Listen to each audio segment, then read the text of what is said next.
Today is March 31st, 2019.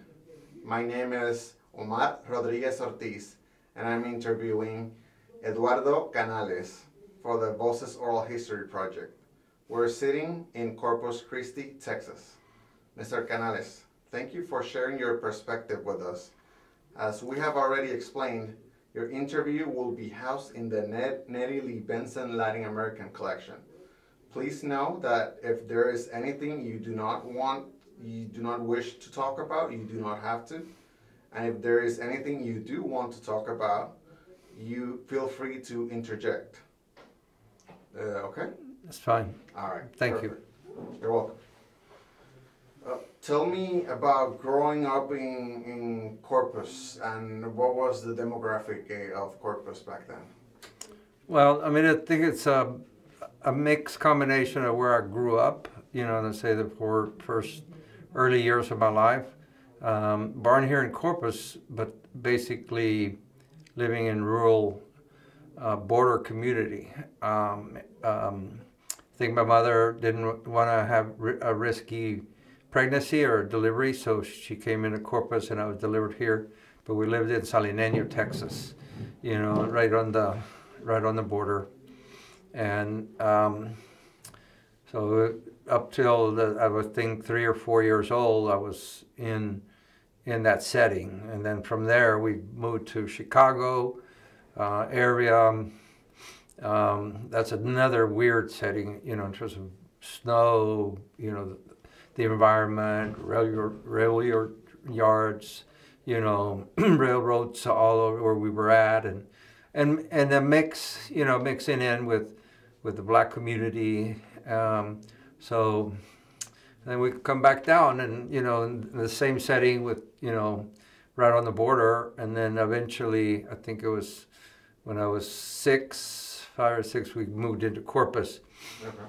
And settled with my parents, but then right away my parents split up and I moved out in a rural community here in the Corpus area, La Colonia, which is right outside of Corpus, and that was that Toloso Midway school district out there, very rural, kind of an oil belt area out there. So La Colonia is where you spend most of your childhood?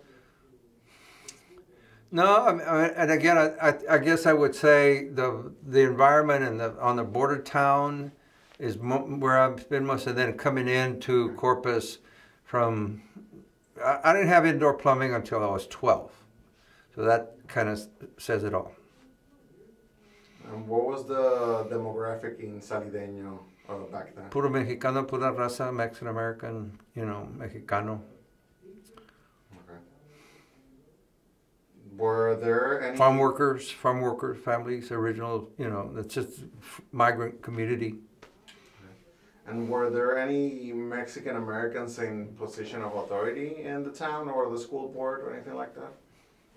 No, it wasn't structured like that. It was very informal. And so the more formal community was Roma, which was about 10 miles away, Roma, Texas. It's international port of entry there, or international crossing. And but there, the structure in Salineño was pretty informal, just a settlement. Okay. A village. And you told me you were raised speaking both languages, is that correct? With my grandmother speaking, she didn't speak any English, and so she teaching me my catechism, my prayers in Spanish and stuff, and then you go to an all English environment, and then, you know, you start picking that up in terms of my mother. She was bilingual. She spoke English and Spanish, and so raising us, and we were, I think we were probably there for about a year or two in the Chicago area. So you picked up a different type of English. And then you come back down and you're already somewhat bilingual and already knowing how to read. And I'm just kind of, I've been reflecting on that in terms of, you know, how do we pick up that up, you know, in terms of, you know, my mother reading to us and stuff like that. My brother being 2 years ahead of me, I think helped, because I was kind of picking up on what he was doing early years. And how was the elementary school like? I was in the accelerated classes because of my bilingualism, in every level, first grade, second grade, third level, fifth grade, all the way. And then moving into Corpus, after what I said at 12, and into the sixth grade and having indoor plumbing. Yippee! And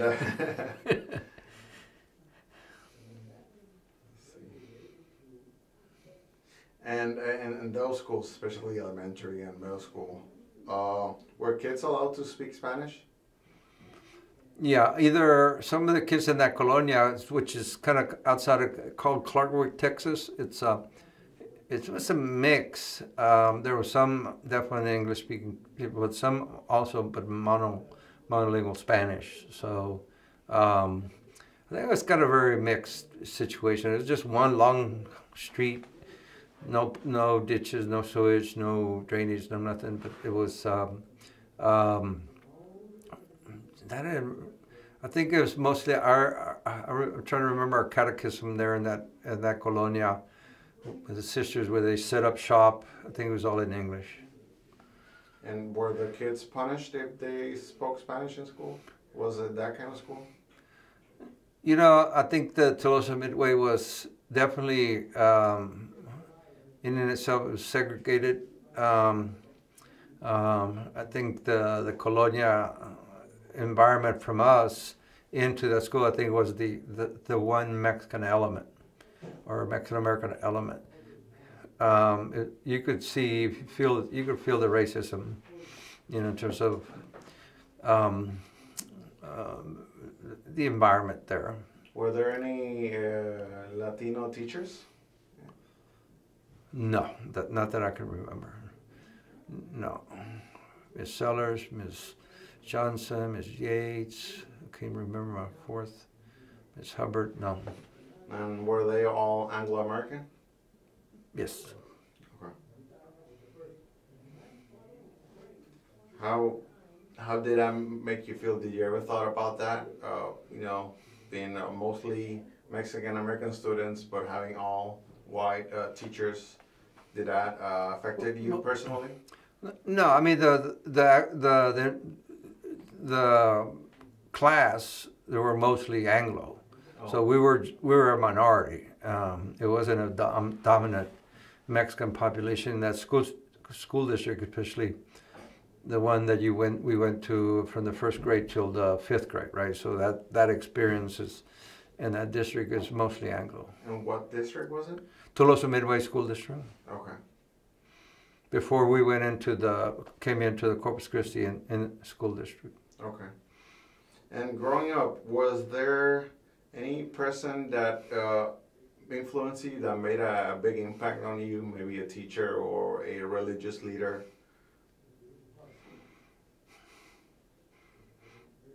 Maybe my fifth grade teacher. She was pretty... What was her name? Miss Hubbard. What do you remember about her that was important to you?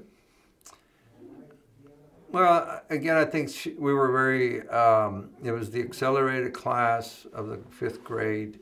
So we were doing all kinds of stuff, so it was very busy. We were separated, and I think it was more distinct because where we were placed. We were in the main building. We were in close to the football field. We had clover fields. We had access to all the physical education equipment because they were housed there. Our classroom was an old house, and it was quite an experience. We didn't necessarily learn how to dance conjunto or baile, but square dancing for sure. So, but that was she was pretty good. I mean, even-handed. The other teachers get pretty nondescript. I mean, I was able, because I was bilingual, to flow in and out. Do you remember any specific instance where she helped you, and you still remember that as a fun experience? No, you know, as a no, I mean, she was pretty even-handed with everybody. There were in my class, one other guy, Rufino, that we were in that accelerated class. Maybe one other Latina, no me acuerdo. Mexican American, I don't remember. The rest were Anglo students? The rest were Anglo students, no blacks. And how were Mexican Americans treated in your town? In that primary and middle school areas? Mm-hmm. I think it was. I think more of the racism was outside of the out of the school system. I mean, the teachers were fairly. If you break down, you know, from low achieving, you know, kids that are very limited in their English, and you teach at that level, and then you go to the next level, and then you have the accelerated level. That's certainly a discriminatory practice in terms of, you know, mixing everybody together, but that's the way it was set up. Can you explain that a little bit further? I want to make well, sure they had the I think the scores or the placement of students was on achievement tests or, you know, some pre-tests in terms of your grade level and your in terms of English speaking and so I think they breaking that up instead of having everybody together, you know, breaking them by alphabetical order or something. I think that in itself was already dividing classes. So what you're saying is that the more advanced courses, it was mainly made of white Anglo students. Yeah, okay. Yeah. For it was advanced, so they didn't want to.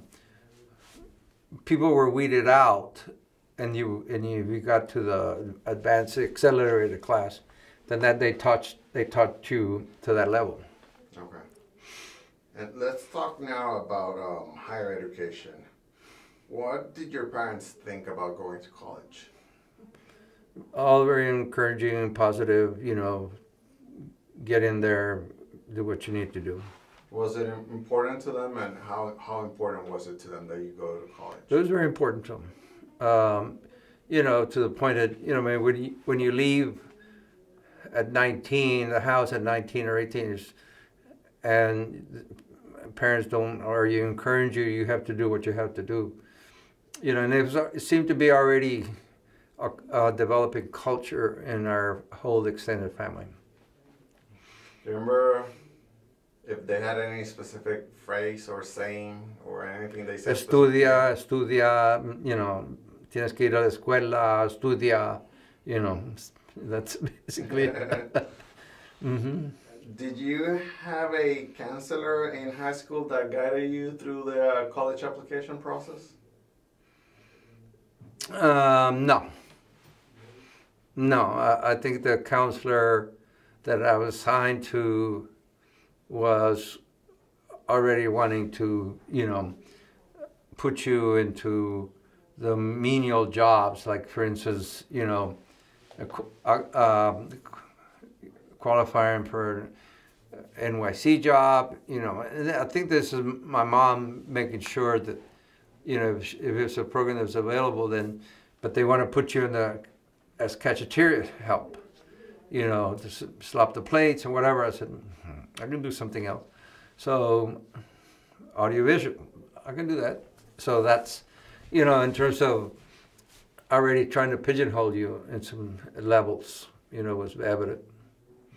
How did that make you feel as a teen?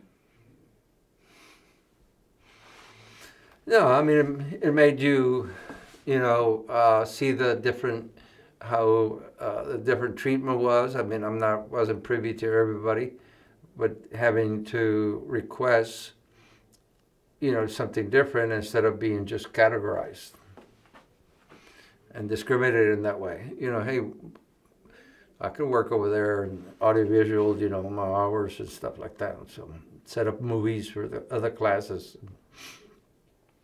And you said you went to the University of Houston, correct? That's correct. Del Mar and then Houston. Del Mar and then Houston.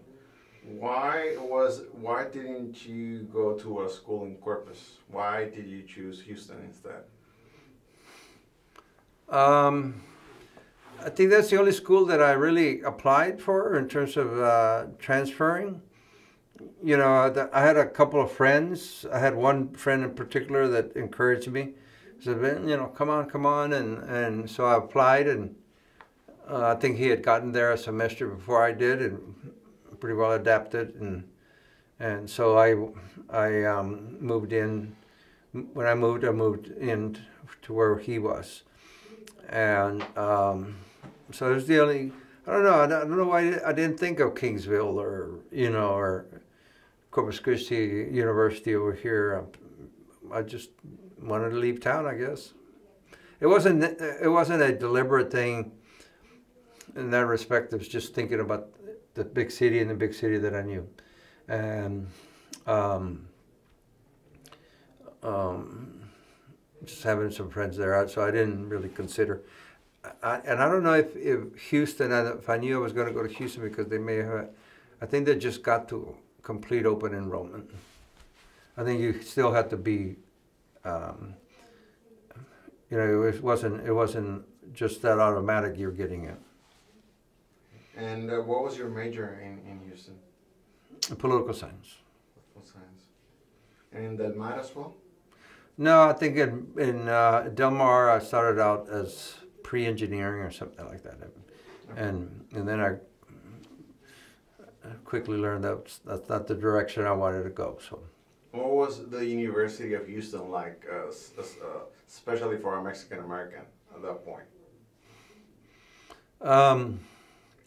Cliquish, you know. I mean, it's a commuter college, right? Even though it's a big university, so there was not too many people in dorms, but there were some, you know,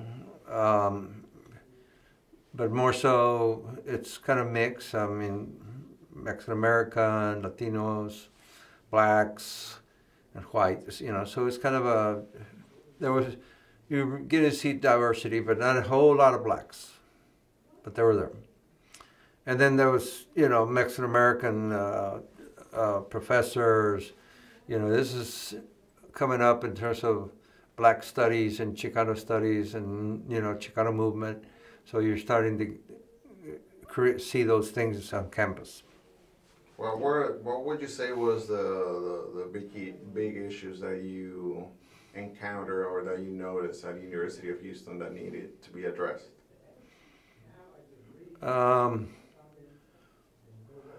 What was a big issue? I just got reached out to by a classmate there that was, I think it was more so the development of Chicano movement and the student movement starting recognizing, you know, the question of political questions of the Southwest and that perspective was, and in making sure that there was no blatant racism, you know, on campus. But it's a big city, it was diverse enough. Yeah. I think that was good in terms of initial environment there. Were there other goals like more Chicano studies or that? More Chicano studies, more Chicano students. That definitely was, you know, more recruitment and put the university making a deliberate effort and resources to recruit, you know, Chicano students, high school students from the local schools. And in which organizations did you participate in while in college? Mayo, Mexican American Youth Organization, and the Farm Worker Support Committee. What would you say was one of your most proudest achievements of yourself or the organization itself while you were there?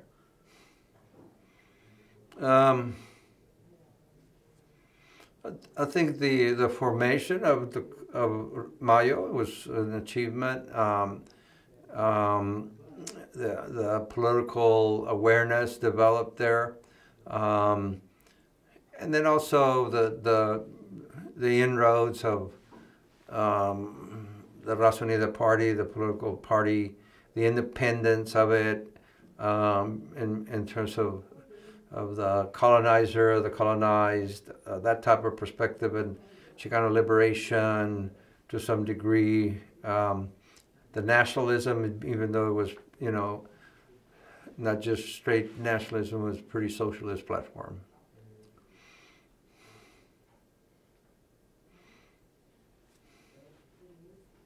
How did you learn about these organizations like Mayo or Raza Unida? Friends from Corpus, you know, that we ran into, hey man, what are you doing? You know, kind of maybe drifting to being more counterculture or hippie or stuff like that. Then I think Daniel Bustamante, his compadre, probably very influential in having moving me into more organizing and recognizing that I could, you know, really put people together. People would listen, you know, in terms of other people that were there from Corpus that I had met and run into over here. Not a whole lot of my classmates, but Sammy Rodriguez, you know, Sam Rodriguez going into the, you know, the Vietnam War at its height, was definitely an anti-war movement, was definitely there, the awareness. I had seen it the year before, and very influential here in Corpus in the sense that I was working at the Corpus Christi International Airport for Eastern Airlines, and I didn't leave right away. I was in junior college, right? And because my mother was sick and I had to work, and seeing body bags come back from the Vietnam War, of my high school buddies that had been there. I graduated in '66, so I'm there 67, 68, unloading body bags of my classmates coming back from the war. Pretty profound influence about what's going on. How did that influence you and the things you did after that in terms of activism?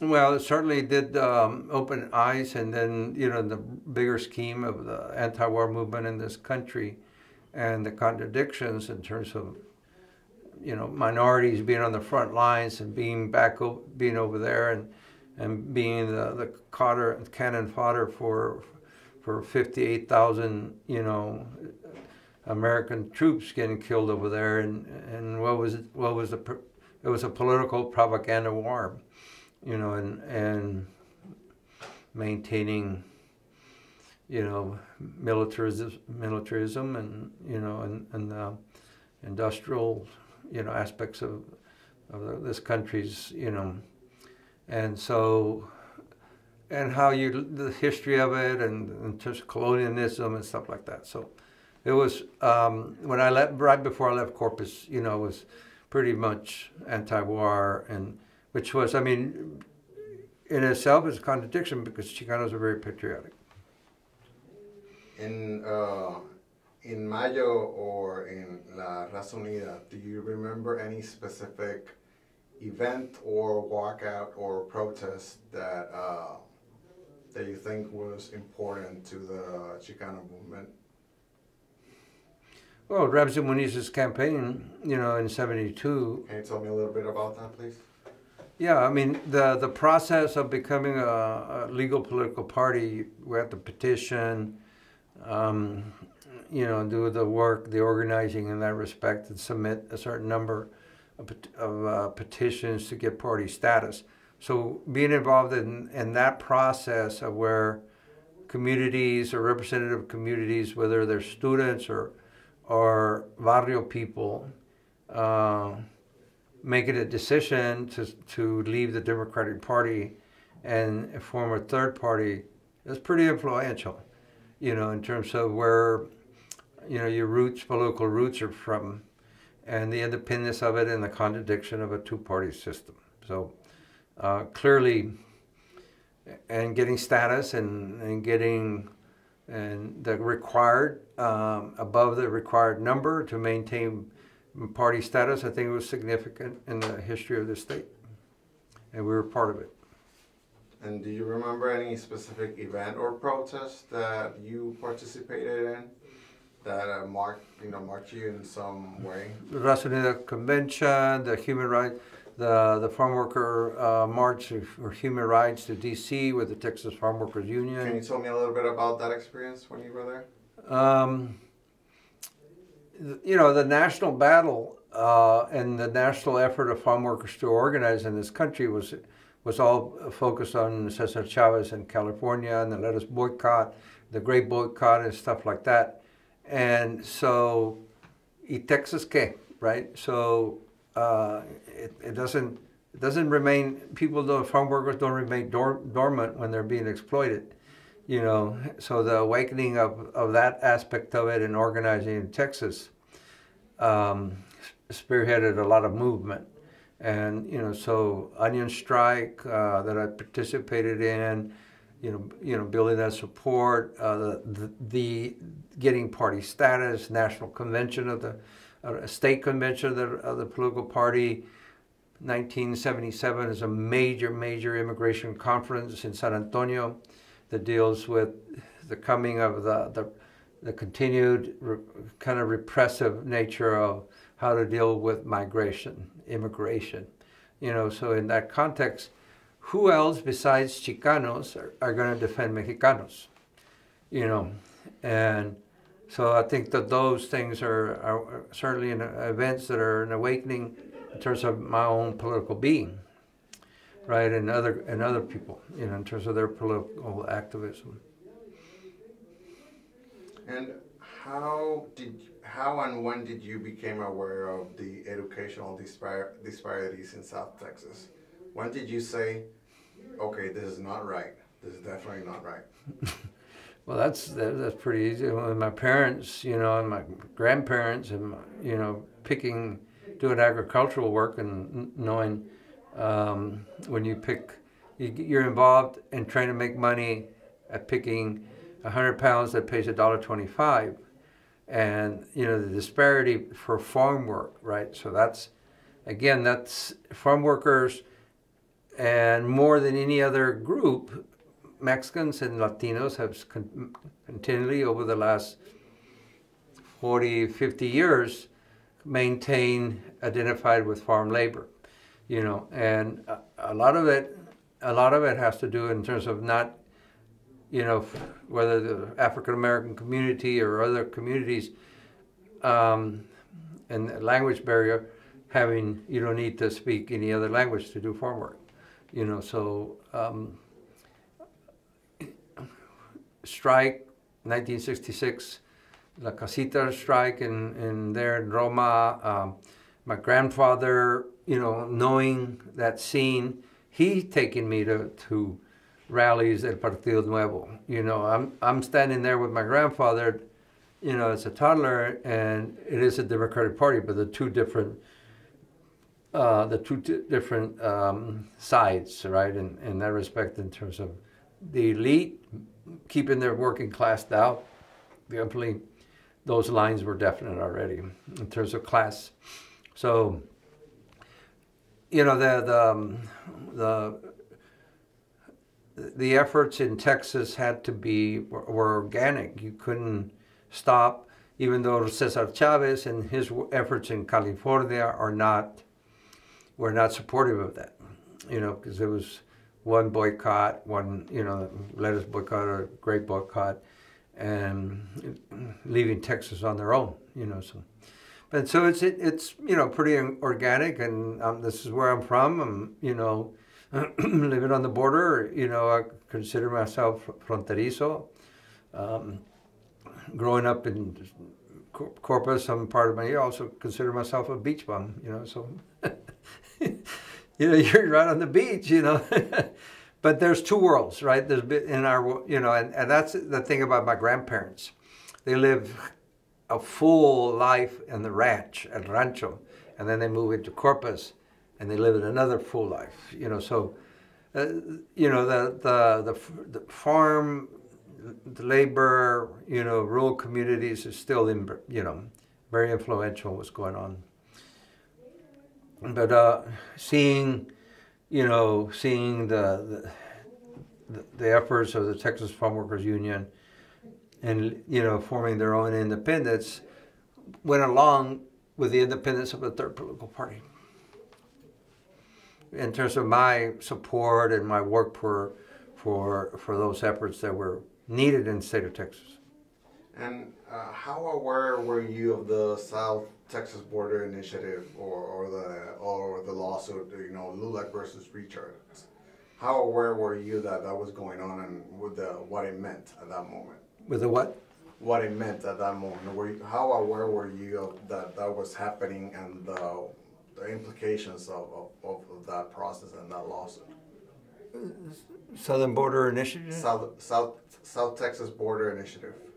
The LULAC versus Richards that helped finance the colleges in the southern Texas that were not. I wasn't, you know, I wasn't, that's the first time, you know, in terms of, maybe I'm sure I ran across it, but again, the development of these colleges and serving the Mexican American population, you know, had to develop because, you know, from the south down, from San Antonio down, there's hardly anything. So those is important. I mean, those things were very important in terms of having an educated Mexican American community, you know, that makes up 90% of the valley right now.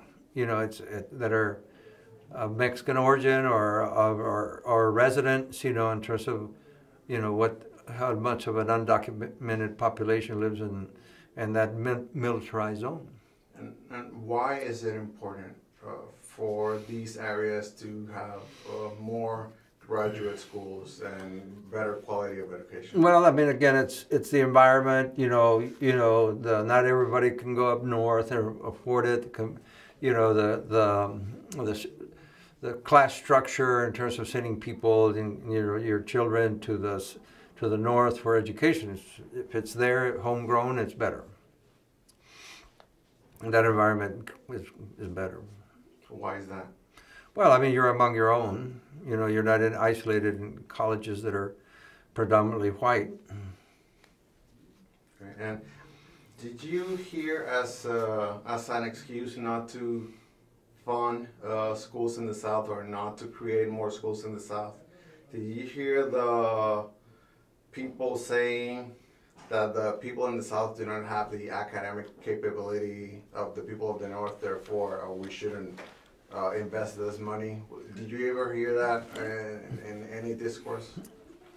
Whether the nationalists or racial, you know, supremacist concepts raised itself, I mean, maybe just by the question of class in itself, not that's a question, as using that as an excuse, but I don't remember a few books saying that, you know, minorities are less capable, but not it wasn't that present in that respect, you know, more so of a class thing and maintaining people in their own place. Okay. And can you give me an example of something you heard or read about, you know, people justifying keeping people in their own class or in their own place? Well, there's a classic textbook called Occupied America by Rudy Acuna, you know, in terms of the Vimo Tejano's Making of Texas book, Anglos and Mexicans and Making of Texas to 1836 is very, very critical in terms of the class analysis of that happening, and then the colonial perspective from Dr. Acuna was certainly a influential book.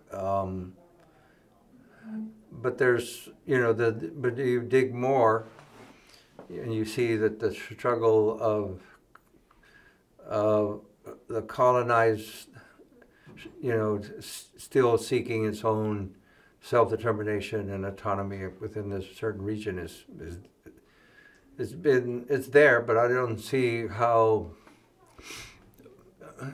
how it's not hasn't been maintained to a certain degree in terms of Chicano movement. What do you mean by colonize? What does that word mean to you? Well, you had this land here is Mexican land. Prior, it belonged to Mexico. It was taken by, in terms of a question of slavery and the Civil War question, in terms of that aspect. So, if the United States takes over a property or a land, by war, so you still have a land that has been taken over.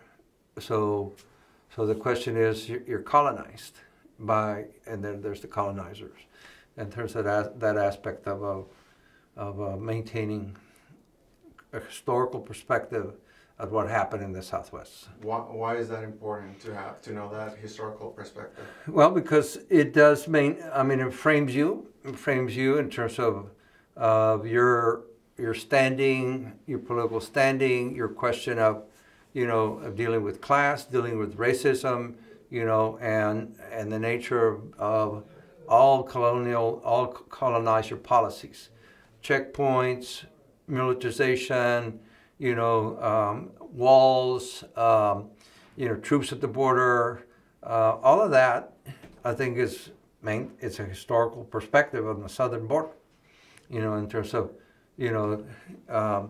it's not Mexicans, it's Central Americans, but it doesn't matter. So in terms of the question of shutting down the border, it's also a racial justice issue in terms of, but more so, it's more a question of international human rights and the flow of migrants, and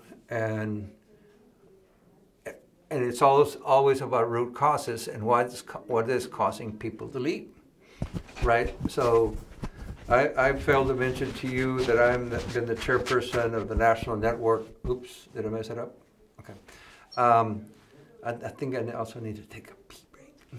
Okay, we are about to finish if you don't mind. You what? We're about to finish like 5 more minutes. Okay.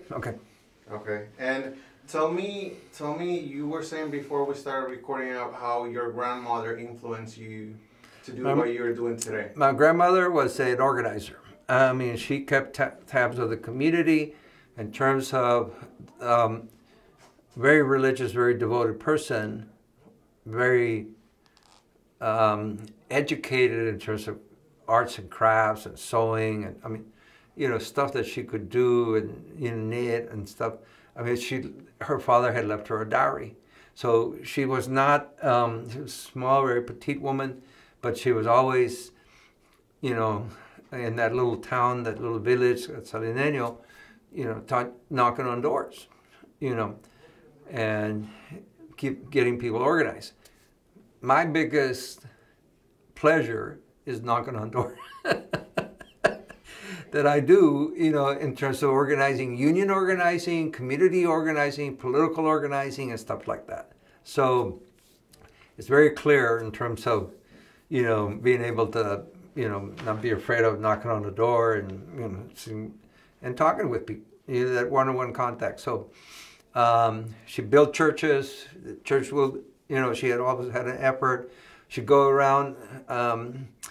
She raised chickens, and I would go get the eggs, and we'd go around selling the eggs. So she knew how to raise money for household as poor as we were.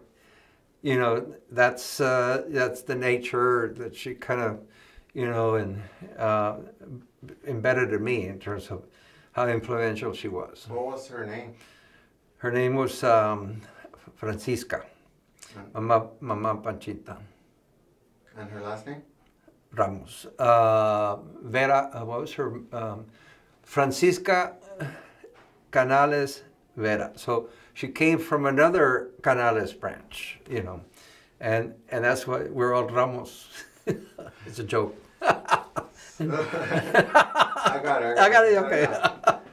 So she influenced you to become an activist, and more specifically focus on workers' rights and being a union. Well, and then, you know, and my grandfather and himself, he being orgulloso and proud and trying to make a living out of a ranch and stuff. You know, I mean, the fact that when I was in Raza Unida and actively in Raza Unida, you know, they kind of looked at me and were not influential and saying, no, you're doing the wrong thing, right? They were supportive. They were supportive of my activism for farm workers. You know, I mean, they were farm workers. They knew that the farm workers needed, you know, labor rights and collective and collective bargaining rights, you know, and be able to progress. And my grandfather we'd be playing the family card game of Paco, you know, and all my uncles and stuff. And, you know, whether he was next to me or I was next to him and I had to discard to him, you know, he'd get mad with him when I always said to him, you know, ¿vas a votar o no? You're going to discard or not? He would yell at me. I said, sí, voy a votar Raza Unida. And and everybody says, ándale. You know, so it was, the family culture in itself is one of knowing what is right and what is wrong. Knowing what economic conditions exist for Raza and knowing, you know, for farm workers, knowing what economic conditions and racial conditions. My parents or my mother's brothers did not leave, you know, the rancho and go to Houston or go to Dallas to get work. They went to Chicago. Why? Because of the racism that existed in those cities. And there was more opportunity for them to work in Chicago where it had an established Mexican community, you know, and that's pretty interesting, you know, in terms of how they, you know, how they took, you know, the brothers and sisters on my mother's side. And that's our world, that's our extended, that's our history, that's the legacy that we take from in terms of their own history and their biographies and what they did, you know. It was I'm proud of our family, you know. And tell me about what you're doing right now, and when did you start to work with this organization? Well, you know, doing all this labor work, and then I came to, in 2010, I left the Carpenters Union to work here in the state of Texas to come and take care of my parents. I had been up in Washington State doing work with the carpenters. I came back to Texas and try to keep hands-on with them, and then we finally, they got sick enough for me to let go of the work, so I came, you know, into Corpus in 2010, and then I was working, doing spot work with the teachers. I can't quit organizing, so I went to the teachers. I can help out. I got this experience. I can knock on doors, and we go back to that, you know, and whatever your message is and stuff, you know, and then also with the bus drivers here in the Corpus Christi. I took the bus drivers out of an association and made them a full-fledged local and affiliated them with an international union, Transport Workers Union, and redid all their bylaws and their, you know, and structures and stuff, and counseled them. That was consultant work that I did, you know, stuff that I can do because I know union structure and that type of stuff. So here, while I'm taking care of my parents and stuff, so some friends came and asked me, I said, hey Eddie, this is what's going on in Brooks County. You know, there's hundreds and hundreds of calls of the missing migrants that Rafael has been getting, and he's in California, so he wants what's going on, and he's going to come in. Can you help him? You know, I can help him because you know the area, you know the region and stuff, and Los Ranchos over there. So that's how I got started, and then we realized that they weren't taking. That the people there were over, because we're receiving right now at the South Texas Human Rights Center, we're getting 70 calls a month of people that go missing. A month. Half of those are wind up to being in detention or being apprehended by Border Patrol. The other 35 or the other 30 are still missing. They crossed the border, they entered somewhere, they entered the brush, they went across somewhere dangerous, or they're still being smuggled and extorted. And where is the mechanisms in this country or in this state to investigate all those people that are missing? We deal with trying to do rescues, because I kept on asking Border Patrol in Farfurias right there in Brooks County. I said, look, again, I've gotten these calls. Where are they? Do you have them in detention? You know, I said, and then working with them to make sure that they responded to migrants in distress. When migrants in distress, call 911. Because don't ignore them. Don't even think for a minute that that's because the smugglers are trying to decoy them and stuff like that. Could be, but you're going to make a life and death decision for somebody that's calling in that wants to be saved. You know, and we do rescues. We force that upon, you know, Border Patrol. We do recoveries. We do identifications. We do exhumations to find the unidentified. That's what the South Texas Human Rights Center is doing right now. And we're doing it, and off of that, in my association with the National Network for Immigrant and Refugee Rights, which I've been part of that organization. I failed to mention that to you, but it's it's an organization that grounds me, because I'm an independent politically, but this is dealing with the question of migration and immigration for over 30, 40 years. And see the evolution of what's happened. After 9/11, it became a national security question. It got shifted.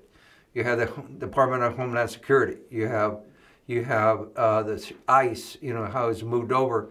You have creation of police state against migrants, especially in a state of Texas like this, or in the border, or in Arizona, in terms of 1070 laws and just categorically picking up people, no due process, nothing. Due process has gone out the door for immigrants in this community, and nobody seems to be dealing with a broken system that deals with root causes. So our policies, we have two objectives: to save migrant lives and the suffering out there, have our capacity increase so we can serve families, and then number three, of course, is change the policies that is causing death. And militarization policies cause death. The detention, the prevention by deterrence policies that drives the immigration policy is what forces people to the dangerous areas. And then they try to get through. They're going to get through one way or the other. Now, if he shuts the border, what does that mean? Who's he? What's his? President? Donald Trump? Yeah, President fucking, yeah. Well, President, bigoted, racist, corrupt, as corrupt a politician has ever been in that office, right before our eyes. And the complicity of the Republican Party to let that happen and trample the Constitution, you know, in terms of, if a black man or white man would have done that, he would have already been, he would have been lynched already. You know, if it was Barack Obama. You know, so we're dealing, you know, in the work of the, with the National Network in terms of the Global Compact for Migration, that calls for orderly, safe, orderly, and regular migration. All these people, there's the condition that the labor is needed. So labor mobility, capital goes back and forth. Goods go back and forth. You know, the richest commodity is labor. If you need it, let it come back and forth. Give it safe transit. Don't let people, don't create a smuggling industry with a cartel that people are forced to do, and then don't have the mobility to move through the brush. Why they're having to die? No wall. You need doors, you need processes, you need pathways to regularize people, not have irregular, undocumented population. So I feel good about the South Texas Human Rights Center, where we're at, what we're doing. We're doing a lot of work, with forensics. We've taken on the FBI that doesn't want us to cross-reference family reference samples from that are collected from legitimate banks, you know, in terms of DNA. And, you know, we presented with the part of the Forensic Border Coalition to the Inter-American Commission on Human Rights, and to cross-represent the CODIS. There would be hundreds of identifications. And that's, you know, that's the thing in terms of people still looking for their loved ones, right? So it's a humanitarian human rights effort. But we're not going to change immigration law if it's only an enforcement-only approach. Incarcerating, criminalizing people, and putting them in private prison systems or underneath El Paso bridges, you know, in terms of, you know, the system being broken. But that's because the system is broken, but that's the policy. You want a broken system. You don't want to fix it, you know, because I think a lot of it, of course, is racial in terms of the flow of people, you know. People will not, you know, necessarily come here. I mean, you can put a, you know, a regulation in terms of how people acquire residency or citizenship, but it is a part of civic participation all over, everywhere. And instead of, you know, it's, this whole thing about immigration, it's also about voter suppression. You know, a lot of this stuff, you know, in terms of putting citizenship names on the census, you know, it's every deal that's going on right now in terms of the you know, in terms of voter suppression in this country is to keep minorities at bay. It's how the colonizer is treating the colonized. You know, so the South Texas Human Rights Center, we've got over 160 water stations. We're working with Trinity University to maximize our water stations so we can put them in very remote areas and that are deep with more water, and that we can, it weighs software that weighs the water, and we know when to go in these remote areas and fill it up. I'm fixing to go to a major discussion in terms of how do we, you know, in San Diego, how do we develop a new vision for the border, incorporating international covenants, and it's non-binding, but there's so many things that are binding that this country is not avoiding.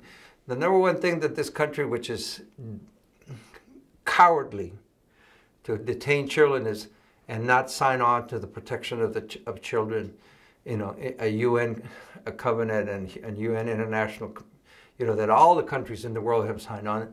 And what the hell, where is this country on in terms of the treatment of children, right? You know, so it's exciting, you know, that we're just down the road here, but there's a humanitarian crisis taking place. People are dying every day. 51, 50, the last 2 years. Recovered bodies and human remains. Probably over 750, close, more than, you know, for every body recovered, probably 2 or 3 are still out there. Scattered bones. All right. Mr. Canales, we're at the end of this interview. Is there anything else you would like to tell us that I haven't asked? No. If you haven't asked, it's your fault. Okay. Well, Mr. Canales, thank you very much for being with us. We appreciate your time, and we hope you stay connected with us. Sure. All right. Thank you very much. All right. Appreciate it.